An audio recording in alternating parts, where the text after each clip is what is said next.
Perkenalkan, saya Udin Sikan, kelas A, semester 8, NIM 16 03 03 0016.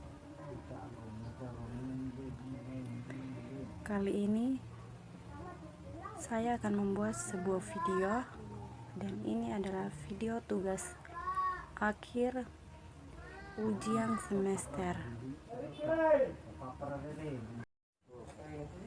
Bab 1, kekuasaan.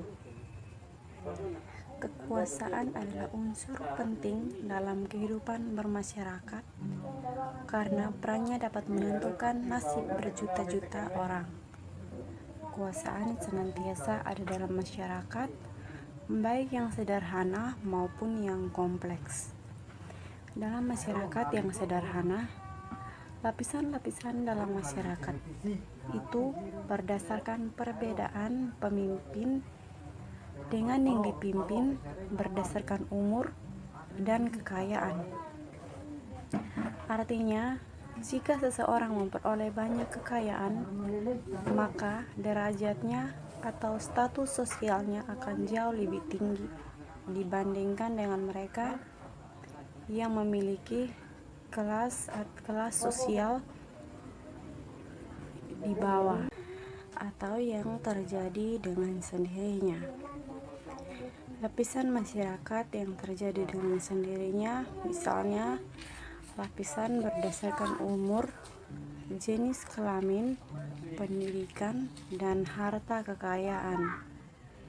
Dan lapisan yang sengaja dibuat itu seperti pemerintahan, partai politik, tanah, uang, atau yang disebut dengan pemilik modal.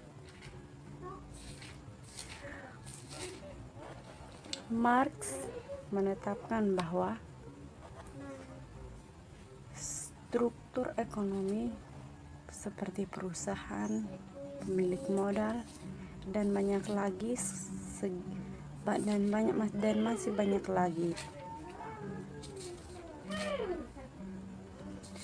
mewakili sumber kekuatan sosial seperti penggunaan upah untuk mempengaruhi pekerja.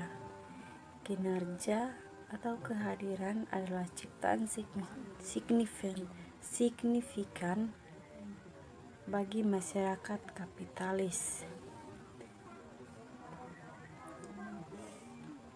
Seperti yang Marx kemukakan, bahwa hubungan antara pekerja, upah, dan kepentingan kelas adalah sumber individu yang mengasingkan diri, tidak hanya untuk mengejar kepentingan diri yang tidak terkait dengan pekerjaan, tetapi juga mengasingkan individu dari masing-masing lain.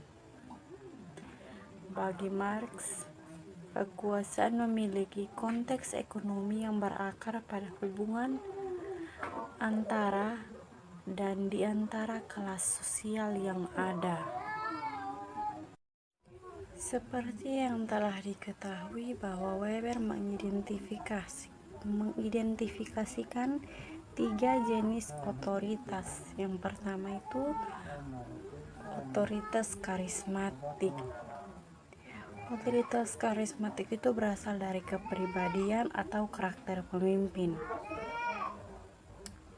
Seperti yang Weber katakan, bahwa kekuatan dan pengaruh karismatik itu mengalir dari status pahlawan seseorang atau prestasi seseorang. Dengan demikian, orang yang mengikuti oleh keyakinan, gaya, dan persampingan pemimpin. Yang kedua, otoritas internasional.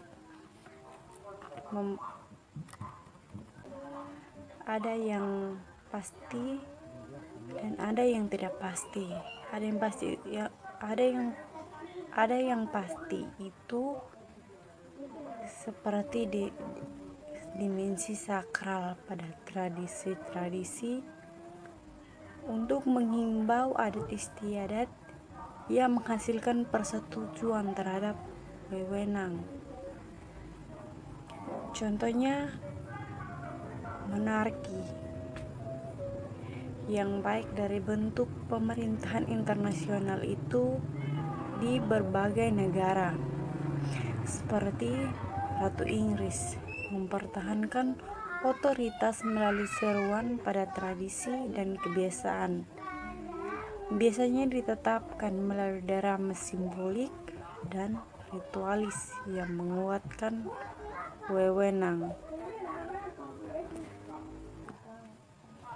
Yang ketiga, otoritas hukum rasional berdasarkan pada aturan yang dengannya orang diatur. Artinya, apa yang kita lakukan telah dibuat dan telah diatur, seperti hukum dan pengambilan keputusan yang dianggap sah untuk semua. Bab 2. Peran negara.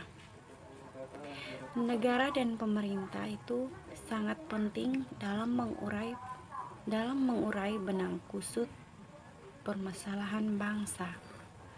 Analoginya seperti rumah tangga dan keluarga. Kepala keluarga ialah bapak, sedangkan kepala rumah tangga adalah ibu. Keduanya memiliki kas dan keuangan sendiri-sendiri. Sebagian dari kas bapak diberikan ke kas ibu untuk keperluan rumah tangga, tetapi penghasilan bapak dari kantor masuk ke kas keluarga. Berarti negara Indonesia tidak ada bedanya dengan rumah tangga dan keluarga. Jadi kepala keluarga adalah kepala rumah tangga di negara. Oleh karena itu, diperlukan pemisahan di antara keduanya dengan membuat nomenklatur baru di mana presiden adalah kepala negara dan perdana menteri adalah kepala pemerintah. Bangsa dan negara sering membingungkan atau dianggap identik. Konsep-konsep ini adalah berbeda dengan bangsa mengacu pada budaya, identitas, dan keinginan bersama untuk menentukan nasib sendiri politik, sedangkan negara adalah badan hukum. Demokrasi. Demokrasi adalah sistem politik di mana kesempatan untuk berpartisipasi dalam pengambilan keputusan yang sangat luas dibagi antara semua warga negara dewasa.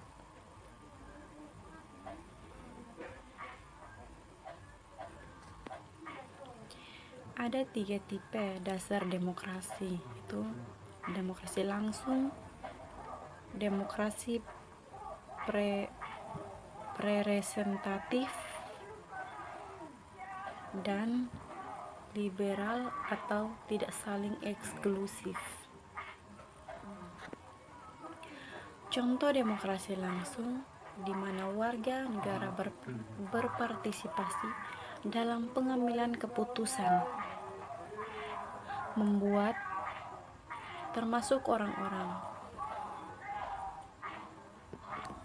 untuk wilayah geografis kecil dan politik lokal di mana warga negara memasukkan dan dapat dikumpulkan secara efisien dan keputusan tidak harus dibuat dengan cepat. Yang lebih umum adalah demokrasi perwakilan di mana warga negara memilih seseorang untuk memilih dan menyuarakan keprihatinan atas nama mereka di semacam badan legislatif seperti pemilu atau adanya pemilihan umum. Bab 3. politik, budaya, dan proses sosial. Budaya selalu memainkan peran penting dalam pemikiran pluralis tentang politik dan kekuasaan. Pluralis memandang budaya sebagai persemaian bagi kepercayaan, nilai, simbol, dan orientasi yang diperlukan untuk mendukung proses politik. Misalnya, anak-anak belajar di sekolah bahwa menjadi warga negara yang baik melibatkan menaati undang-undang serta berpartisipasi aktif dalam proses pemerintahan, terutama dengan nilai-nilai penting untuk memelihara sistem politik. Ada 2 kontribusi patut dicatat dan di sini dalam studi kita tentang politik dan budaya. Peran agama dalam menumbuhkan kapitalisme dan asosiasi pada pola pemerintahan dan dampak rasionalisasi pada nilai-nilai tentang interaksi antara warga negara dan organisasi yang lebih besar. Weber berpendapat bahwa agama dan sistem kekuasaan dikaitkan dengan cara-cara yang diciptakan dalam sistem nilai dalam masyarakat yang mendukung pengaturan kelembagaan. Analisis Weber tentang bagaimana kapitalisme itu muncul dalam masyarakat, bagaimana dengan kepercayaan khususnya kepercayaan agama khususnya merupakan kontribusi kritis untuk pemahaman budaya ketidaksetaraan sosial dan stratifikasi. Bab 4. Politik kehidupan sehari-hari atau ekonomi politik. Untuk memahami kehidupan seseorang atau hidup kita sendiri, kita harus memahami sejarah masyarakat dan bagaimana hubungannya dengan individu atau dengan diri kita sendiri. Kita akan fokus pada masalah ekonomi politik pada zaman sekarang untuk menunjukkan bagaimana pengaruh kehidupan kita sehari-hari terlepas dari kelas sosial kita sekarang. Perusahaan dapat terhemat, melebihi sumber, atau menghentikan para pekerja. Cara lain untuk mengurangi biaya tenaga kerja adalah dengan memperkerjakan tanpa dokumen kerja dan memiliki keterampilan terbatas, kesulitan mencari nafkah karena upah mereka cenderung menderita dan mereka menjadi pengangguran. Kebangkrutan dan penyitaan sering terjadi di kelas menengah. Orang-orang miskin menerima pendapatan manfaat dari program bantuan pemerintah, tetapi manfaatnya tidak sebesar perbandingan dengan masyarakat maju lainnya.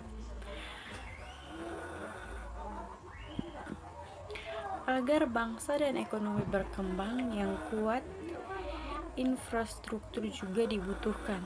Tetapi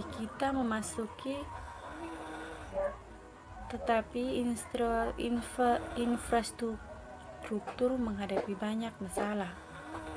Nilai kunci itu menjelaskan sikap kita tentang pusat-pusat pemerintah di sekitar individualisme atau otonomi. Kerja keras dan prestasi individu dihargai dan penghargaan materi diperlukan untuk memotivasikan orang-orang. Keyakinan semacam itu umumnya dikaitkan dengan pendekatan atau lepas tangan untuk mengatur keterlibatan mental dalam urusan ekonomi. Namun masyarakat dalam kompleks pemerintah selalu melakukan peran dalam hidup kita sendiri. Bab 6. Partisipasi politik. Tingkat partisipasi politik warga negara dapat diduga dipengaruhi oleh sejauh mana para media sosialisasi seperti media massa, lembaga-lembaga yang berwenang, dan budaya politik, serta faktor-faktor kepercayaan kepada kinerja pemerintah. Selain itu, kehadiran memilih dipengaruhi oleh sejauh mana pilkada menawarkan format partisipasi publik yang lebih baik, tinggi rendahnya partisipasi yang ikut, serta dalam proses politik dipengaruhi oleh beberapa faktor antara lain adalah kesadaran politik dan kepercayaan terhadap pemerintah. Sosialisasi politik sebagai kegiatan yang bertujuan membentuk kepribadian politik, dalam arti di sini bahwa seseorang memperoleh orientasi politik yang memiliki unsur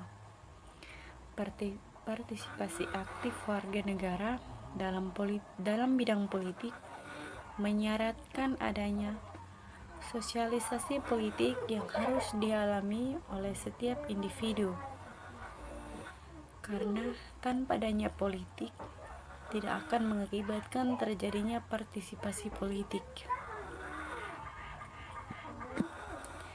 Peran politik kelembagaan untuk anggota masyarakat mencerminkan ekspektasi perilaku tradisional terkait dengan kewarganegaraan.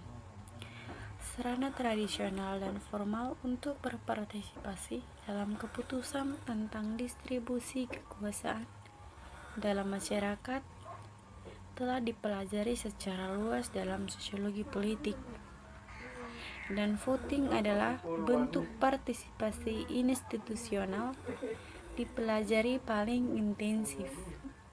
Bahkan